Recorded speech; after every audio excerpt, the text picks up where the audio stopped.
welcome to the Adoption Lounge. I'm Amanda. And I'm Katie. Thank you so much for joining us again. And we have to do a post-Halloween. We did a murder mystery dinner. We did. It was delicious. So shout out to Kay for cooking all of the food. But in case you were ever wondering if we're all friends with each other, we voluntarily went in on the weekend to play a murder mystery game with each other, all dressed like we were going to 80s prom. 80s prom. We are all genuinely friends. My twin sister was murdered. Yeah, Katie was really torn up about it. I think the worst part was I didn't even solve her murder. No. None of us did. And her boss was the one that killed. Lori, what gives? Like, explain yourself. But it was really fun. We had a great Halloween. My son dressed up as Pee Wee Herman, which was so cute. And I think everybody thought that we were, like, putting this on him. Even though it was 100% his decision. He's a huge Pee Wee Herman fan, and he looked so It was cute. Adorable. He literally looked like a little Pee Wee Herman. He did. What were your kids? Well, my daughter was Poison Ivy, and she has like That's right. I haven't reddish seen hair. pictures of that yet. I'll Okay. show you. And then my other teenage son, he was a Shrek head. And then the other one was a baseball player, which is so clever. Looks like I have this already. Why didn't I just wear it? So, and then my other one was, there was like this mask with like LED lights, and it changes. You can like swipe and it like changes. And Oh, that's cool. it's actually really cool. And that's what he was. So he wasn't like a thing. He was just himself with a mask. All the things. Yeah. All the things. All right, cool. I was nothing because I don't like to dress up. So. But she did dress up for 80s prom. I did. I pencil curled our hair. Hours pencil curling our hair.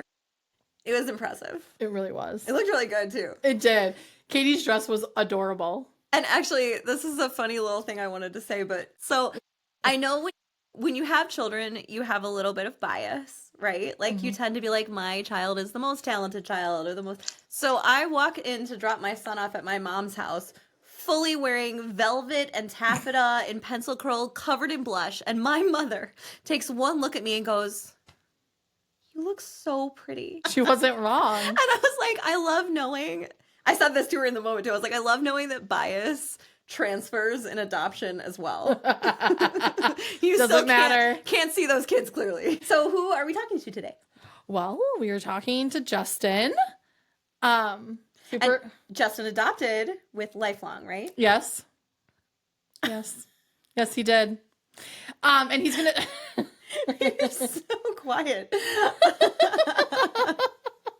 So we'll get to hear his adoption story and also get to hear about kind of how that experience helped him to find a passion. Yeah, which led to a career. Which is so cool. And so we're going to talk a little bit about that. So why don't you introduce yourself, Justin? Tell us a little bit about what you do. Yeah, I'm Justin.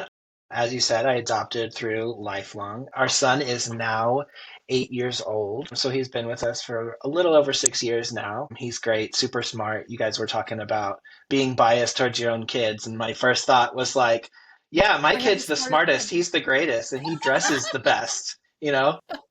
Yes. I totally get that. But yeah, as you were saying, my adoption journey has now morphed into a career, and I do life coaching for queer individuals and couples who are navigating their journey to become parents. That's so awesome. And I'm really excited to kind of talk about that because I think it's something that some of our families could really benefit from. So why don't we start by you telling us all about your adoption journey? I also think it's really interesting because we haven't talked to a lot of families that have adopted an older child, not from infancy. And so I would love to hear that story. And then we can kind of launch into how that led you onto the path you're on today. Yeah. So why don't you tell us first what led you to adoption and how you chose Lifelong? Yeah. So ever since I was young, I saw families with adopted kids, and I was like, that is the path that I want to take. It was before I was even out, before I even knew I was gay, right?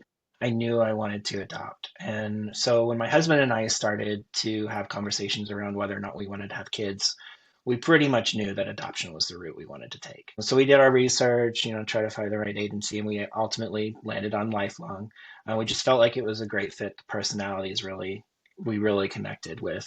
if you all. So we went through the process, built our profile, all of those things, and now it was waiting for a match, right? And we went through 2 matches that ended up being what I call a mismatch. And eventually we were on a cruise in the middle of the Caribbean, no internet access, no cellular service, and we got a voicemail from our match specialist and immediately bought an internet package, started communicating with her.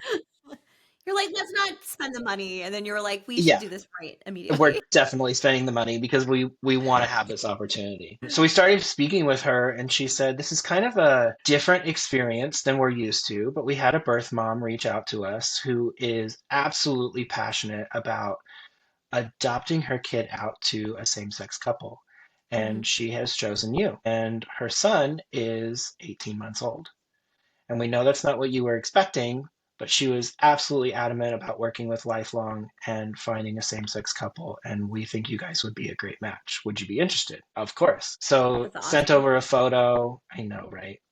Sent over a photo, and immediately, first photo, we knew that he was our son. And a couple months later, we were flying out to see him and to meet him and his birth mom. And Aw.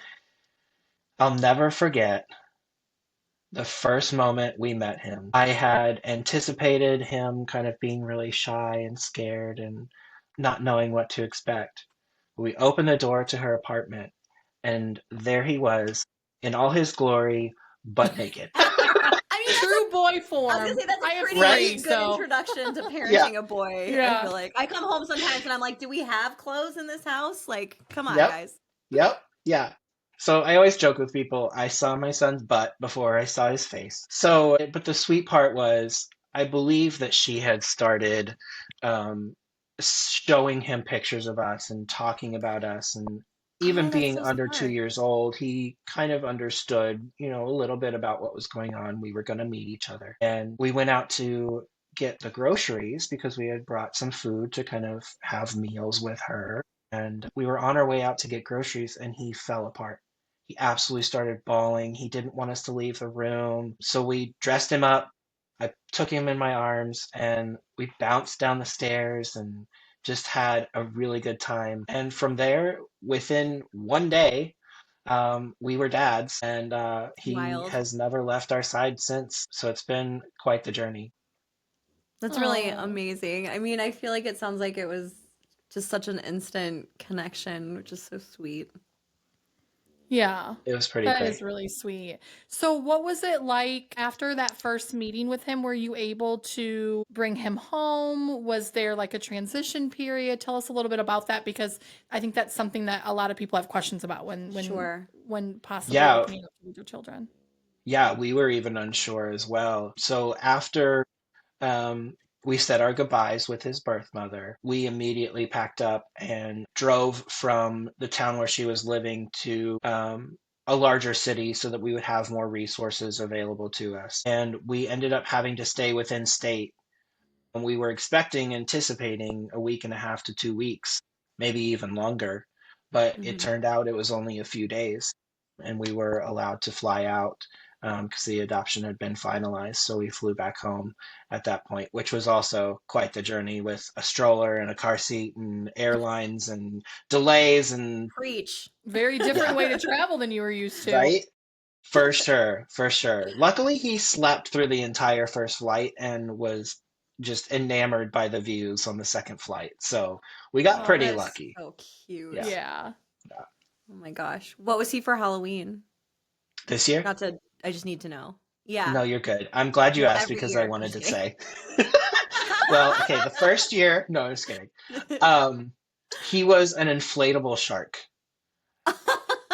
I love the inflatable I costumes. know, they're so Clark was funny. an inflatable dinosaur last year, and they all like Power Rangers united. They were all kind of inflatable And they look dinosaurs so from funny. everywhere, all kinds. I And they forgot all about came that. together. They don't even know each other, but now they do because we all picked inflatable dinosaurs to I be. forgot about that because it was like Jurassic It was like Jurassic Park. Oh my gosh, but a shark, Shoot. gotta find water, right? Are there other aquatic animals That is that are hilarious. inflatable? Yeah, yeah. it was pretty funny watching him run around, and there were actually a few times he fell flat on his face because you can't walk because your legs are like this big. But Well, in your eye hole. I feel yeah, like whoever yeah, someone invented inflatable costumes for parents, It's so so we could funny. just watch our kids do uh-huh, dumb things. yep, Like yep. so funny. Yeah. I'm sorry, I didn't mean to detract. I was just dying to No, know you're after good. we talked No, it's Halloween good. I mean, costumes. it's important. Yeah, Thank you. yeah. My favorite costume, I'll tell you my favorite costume. My favorite costume that he wore, I asked him what he wanted to be, and he knew immediately, I want to be a rainbow unicorn. I was like, Perfect.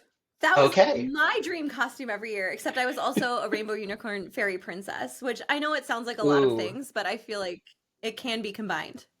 yeah. And he picked out the costume online. He put the crown on his head. He had the horn. I mean, a full thing. It was like a Amazing. cute little light up tutu thing. It was so Well, we're cute. gonna need a So picture of cute. that. Yep. Send So, Oh, that for over. sure. yep. For sure. And while you're at it, just send one from every year because Okay. I can do Katie's that. interested. I'm interested. We are very interested. Yeah, I don't like to dress up, but I love when other people do. And I think I don't. Like when I had to go to the parade this year, I don't know if your child's school does this, but mine, they do like a parade. So you go and you stand in the cold. And this other parent was kind of complaining. I'm like, man, listen, I get it. I'm freezing out here to watch my kid walk past me for 5 seconds in a costume that I paid for, that I've already seen him in 13 times since I bought it.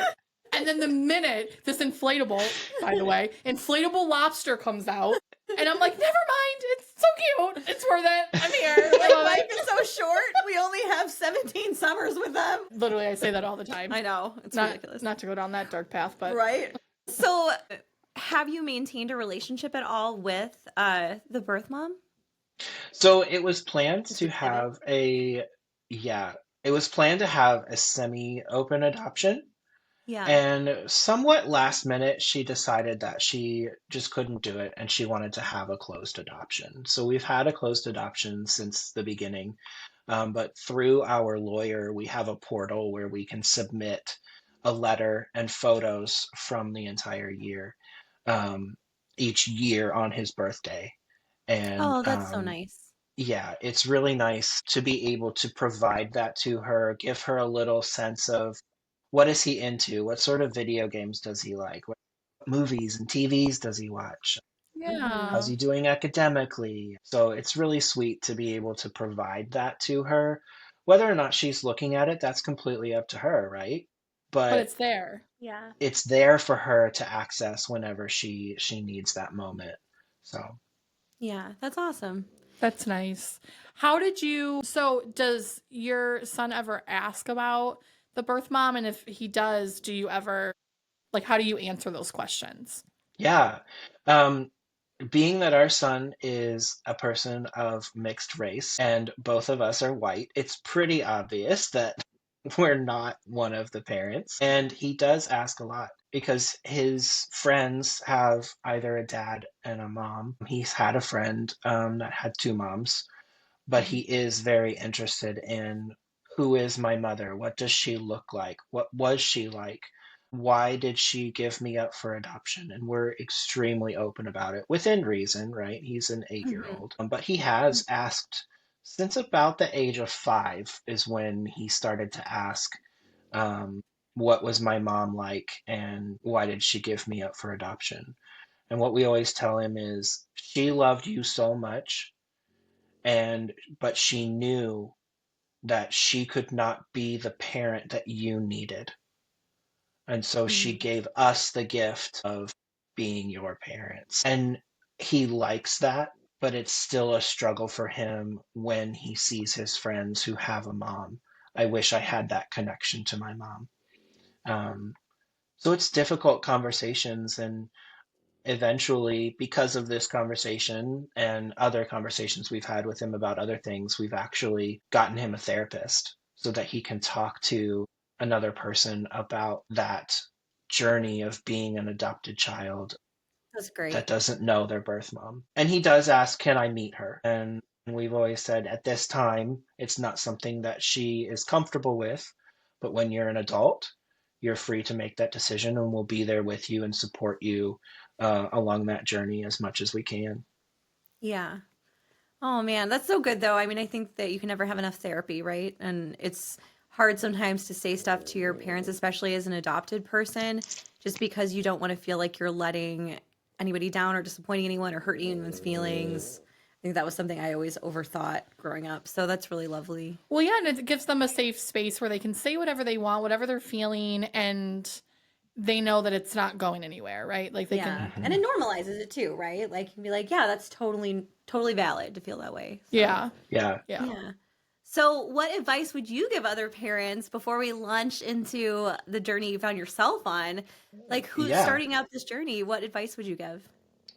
So I would say, and this is something that we struggled with, is allowing the process to unfold the way that it unfolds, not Yes, that's trying great to advice. control what happens. Early on in the process, we had a lot of control over what are we putting in our profile? What photos are we submitting into that profile? How do we talk about ourselves? We had a lot of control over that. And then you get to the point where it's time to wait for your match and you have no control at all Mm-hmm. Hard until that match transition. happens. Hmm. Right. It's a very hard transition. So my advice would be to kind of allow that control to go and focus on your response and how you respond to the birth mother, how you respond to the process itself.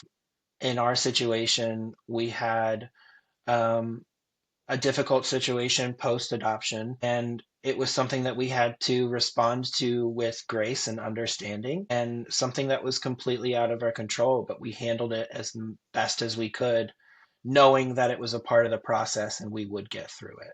So, kind of sum it up, it would just be take it one step at a time and respond rather than react and let the process unfold on its own. That's really good I like advice. that. Respond instead of react. So, then what actually inspired you to go to life coaching? Like, how did you Yeah. get to that kind of decision? So, I feel like a lot of people have this story, but I may be a little misguided in that. But during COVID, during COVID, it was a nice point of reflection for me. I had been in a career for a little over 10 years and thought to myself, I really enjoy this. It is fulfilling. It is something that I get to provide people with a service. But is it what I want to give to the world? Is it utilizing a strength of mine that I'm really, really proud of? Mm-hmm. And after some reflection and soul searching, I really felt like I could do something that was more impactful. And through what, to be honest, through Instagram ads, coaching just kind of fell into my lap. And Maybe the universe was sending you a sign. I know, right? So I started taking courses. I have accreditations through some classes that I've taken. I'm working on getting my ACC through the International Coaching Federation. Put all that together, and it was finally time to like figure out what do I want to do with this coaching. And I knew I wanted to work in the queer space, Mm-hmm. and I just didn't know where. So at first it was like, I'll just do everything. I'll help whomever comes my way. But it sounded so daunting. So I knew I needed to narrow it down. It just kind of, in conversations with my husband, he said, out of all of the things that are options, the one area that sticks out to me is the adoption journey that we went on. And Mm-hmm. I wish that I had a coach when I was going through that. And I thought, you know Oh, what? I do too. And I wish that I could do that for other people.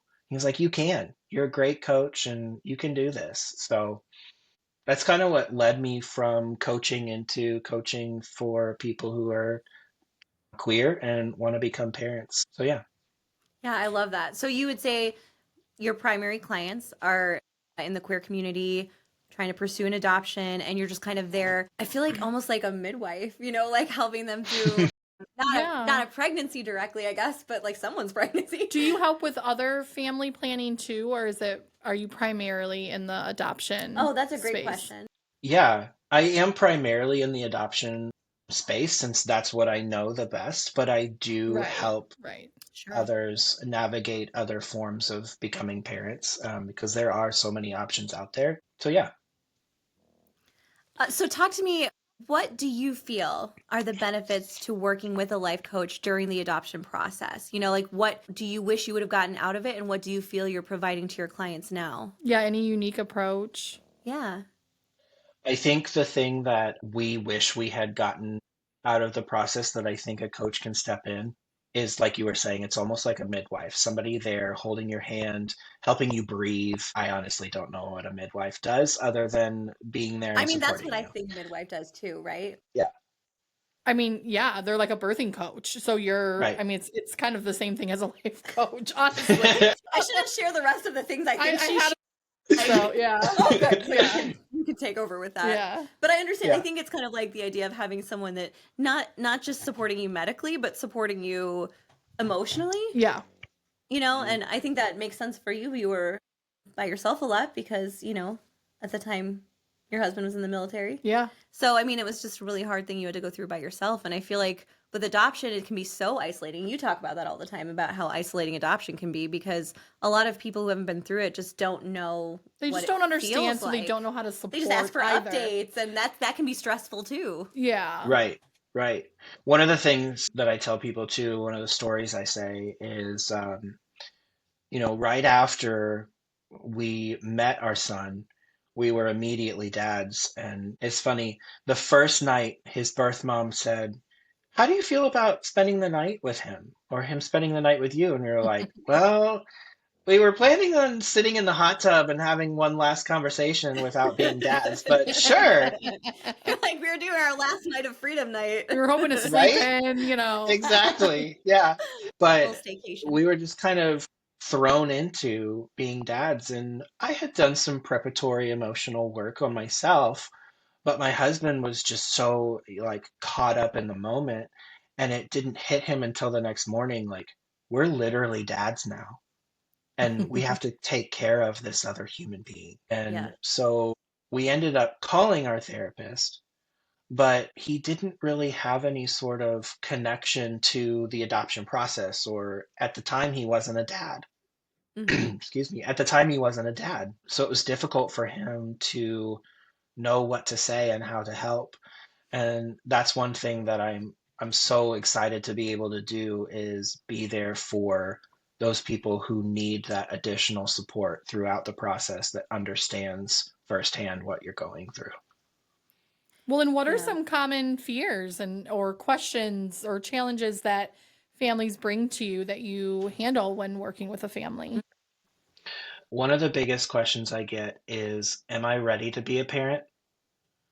And then the second one Oh, is, such a big question. yeah, it's huge. Like, is this right for me? And we do go through some processes with that. The other one is from a queer lens, does society want me to be a parent?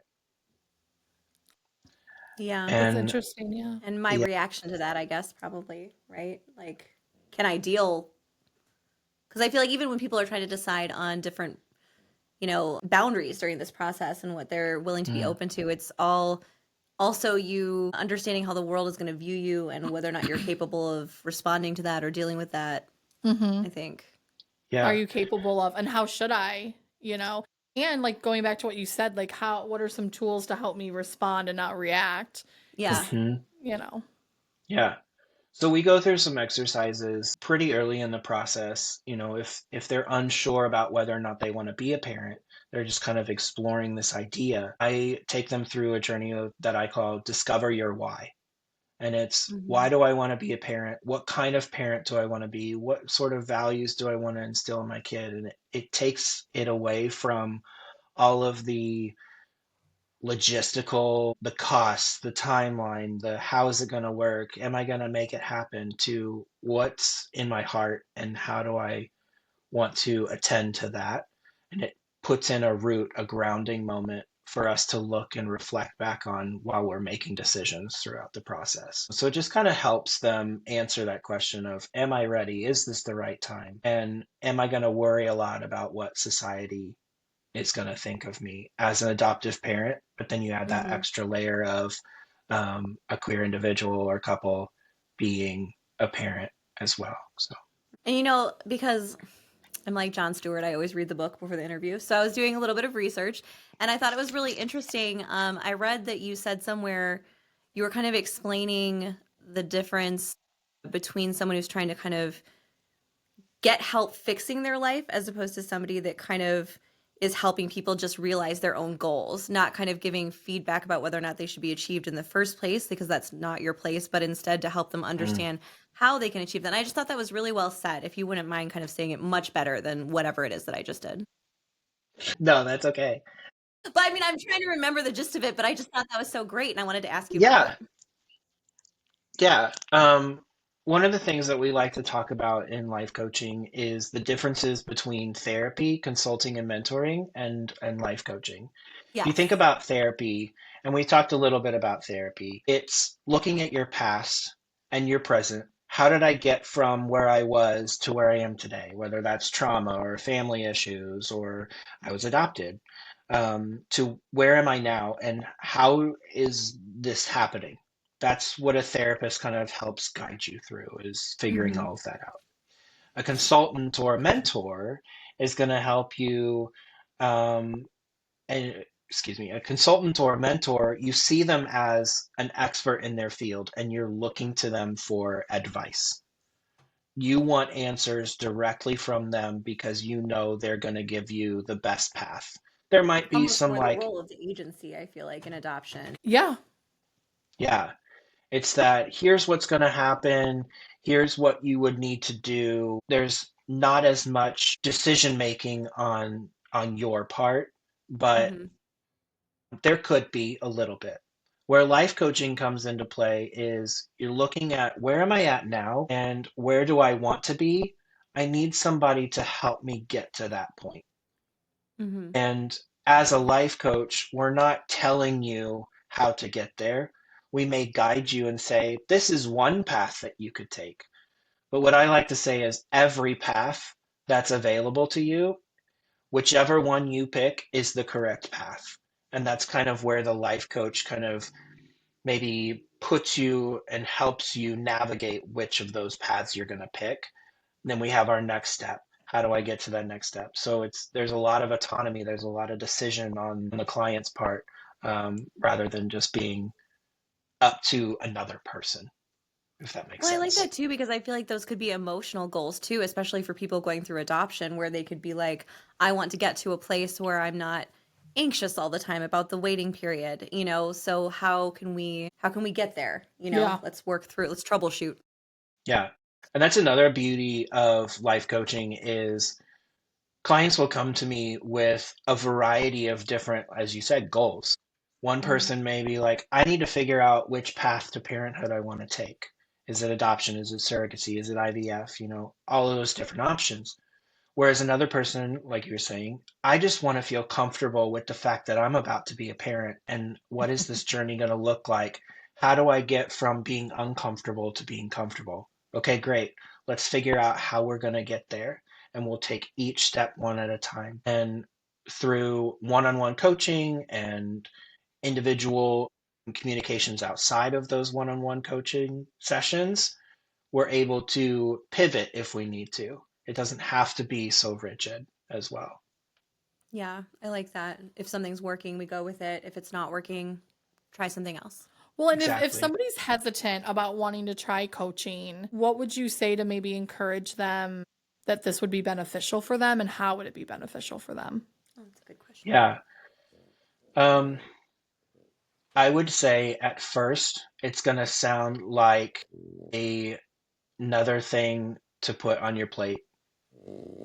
You're already trying to. Sorry, the dog is cracking me up. The No, I'm growling like is trying to keep it hysterical. together. I thought if I She's picked her up such a potato. and make her quieter, but I love it. it just amplified the snort. No, when you moved her to like wake her up so she'd stop snoring, she was like, And I'm like I've erred. Wait, are we communicating? Look at her. She looked right at me. I think She looked right at you. Look at her. She's like, you don't speak Frenchy, do you? And I'm like, I do, actually. It's like Dory speaking whale. Congratulations. It is exactly like Dory speaking. It makes I me love think when it. we were at Disneyland and we kept doing whale noise to find each other. We're weird. We're Oh, I love that. We are I very love that. close. My favorite Okay. is when Amanda's braying in the background and then you can just hear everyone ignore her and she just goes, "Oh, I'm sorry. I guess no one knows how to speak whale anymore." Well, you left me hanging. We're like doing whale noises to each other the whole Disney weekend. I do it one time on video, and everyone's just like, and I'm like, oh, I'm sorry. I was eating popcorn. Well, this has Shit. took a turn. So I'm really happy that you mentioned Marley snorting though, because I was trying very hard to keep it together. so was I. My eyes. Oh, it's okay. There's gonna have to be a But I don't want it to look like I'm amused by serious things you're saying because I'm interested and it's very important. But this one over here is just like so disrespectful. honestly, Marley. It's all good. Anyway, so if someone's hesitant about coaching, Yes, and I love this question. Yeah. Yeah, it does. It adds another layer to the plate. It adds another layer to the mix of everything else that you've got going on. We have work, we have life, potentially we have other kids, and it's just one more person that I have to deal with. And what I like to tell people is it's gonna feel like that. But my job, as we've discussed already, is to help you feel at ease about all of that. Mm-hmm. Take away the burden of the stress and the emotional toil that you're going to go through during this process and just make that a little bit easier. Maybe it's navigating and giving you tools and resources so that you feel more comfortable with what's about to happen. So it's going to feel like there's more to do when really I'm here to make it less for you to do. And each step of that process, you're going to gain the clarity, you're going to gain confidence, you're going to have more control over what's going to happen. And I'm just there to help you make those decisions. So how can people find you? Yeah. If they Where wanted are to you? learn, if they wanted to learn more about what you have to offer and get in touch with you about possibly helping them, where would they go? Yeah, What's give us the a plug. name of your company? I don't think we've even said it. Alrighty, So give us a then- plug. That's probably I want to important. know. Yeah. Great All right. place So to the big start. plug. Yeah, my company's called Proud Life Coaching, and you can find me on most social platforms. YouTube's my primary. I do a lot of posting on YouTube, lots of shorts and long form informational videos on YouTube. But I'm also on Facebook, Instagram, and TikTok. Like I said, I post daily. But I also have a website. So if you're looking for more information about my personal journey or about me, or just coaching in general and what do we do? How does it work? What is the science behind coaching? And I could nerd out about the science of coaching too, but you can find all of that information on the website as well. And that's proudlifecoaching.com. Perfect. That's easy. We love Yep. that. Thank you so much for talking to us today. We really appreciate you sharing your story, and also Of course. I really think some of our families could benefit. I think sometimes, honestly, after talking to you, I feel like sometimes the coaching would be more beneficial during the adoption process than even your regular therapist, you know? Well, yeah, and I think therapy has its own, It has its benefits, place. but it's different. So it's great that you explain the difference between them. But I think, Yeah, but this is Yep. so focused and special. well, and for specialized. some people may be apprehensive about therapy because they just don't like to be told, what what they should be doing.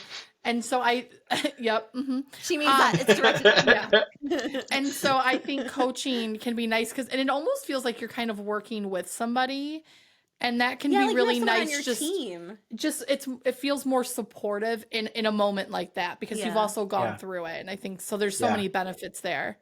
Yeah. I think a lot of our families would. Well, if they don't, they should. No, I'm joking. But we thank you so much. Yeah, of course. Yeah, one of the things that I tell my clients that ask, is it okay that I'm in therapy while I'm working with you? Like, please be in therapy. Don't give up therapy just because You said you're a it. life coach. Oh, no, I mean, Not like in the sense of like, Oh my No, God, we I should can't all handle be in your therapy. emotional. Honestly, everybody should Yes. be in therapy. Yeah, All right. right? Well, it's been really nice talking to everybody. Yeah, now she's like, I'm out. I'm just kidding. No, but there's a I'll unpack there's it a someday. difference between them. So that's why I love There that you is. said that, Yeah. because I think I think I would therapy be more is open to life coaching, honestly. But honestly, not to, stop people that are in therapy from not doing this, because it's separate, it's different. Totally. They work Yes. together. They can work together, They and I think definitely that's work together. important. Yeah. Yeah. Yes. All right. Well, We thank really you. do appreciate you. Thank you Of so much for course. taking time out. Of And course. don't forget to send the Halloween pictures, Yeah, with because the unicorn rainbow. well, I want to Yes. see the The rainbow inflatable one unicorn. too. Yeah. Yes. He was an And if you have a inflatable video of him shark. falling on his face, Oh yeah, we'll take that. Oh too. my gosh. I wish I did. I wish I did. it's like, aren't those the moments? Do you ever, because it's 8, so you've had many years to think this. I'm like, if only I had a camera in my house. Oh, that's Because why we have ring cameras everywhere. It's like honestly, but there needs to be ring cameras in the home, because there's so many dorky things that they say and do yeah. that you're like, even explaining it doesn't do it justice. I want to be able to like rewatch multiple times so I can make fun of them over and over again. Like, this can't just be a Yes. one shot. Uh-huh. I gotta do the, But what if no one's around? and You're I trying want to play it relay at the their story. wedding. Like, you could play this at his wedding, him falling on his face as an inflatable Oh, shark. that makes me think I should be recording Oh yeah. Jordan more often. Honestly, seriously. So, anyways, we really do appreciate you, Yes, though. But thank don't you forget so to much. send the pictures. And Yeah, and we will see you next time. Thank you so much for joining us. yeah, thank you so much. Kitty. Oh.